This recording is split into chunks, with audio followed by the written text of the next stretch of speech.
तुम्ही या ठिकाणी अभिवादन करण्यासाठी आलेला आहात काय?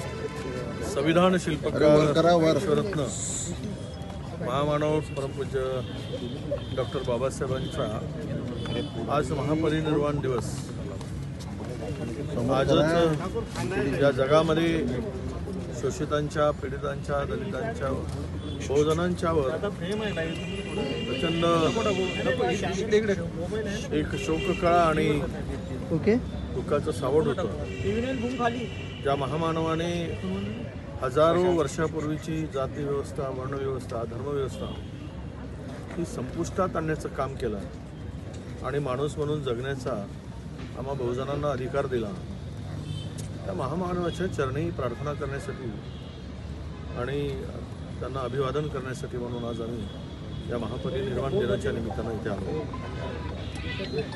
बाबासाहेबांनी दिलेलं संविधान जोपर्यंत आहे तोपर्यंत या देशामध्ये लोकशाही आहे, तोपर्यंत या देशामध्ये संविधान आहे तोपर्यंत या देशामध्ये हुकुमशाही येणार नाही. कारण भारताचं संविधान हे या बहुजनांचं सुरक्षा कवच आहे असे मी मानतो आणि हे सुरक्षा कवच बाबासाहेबांनी दिलं आहे. त्या महामानवाच्या चरणी वंदन करून शक्ती मिळते. आज त्यांच्या या दिवसाच्या निमित्तानं या पावसाळी आल्यानंतर एक ऊर्जा मिळते आणि लढण्याचं बळ मिळतं.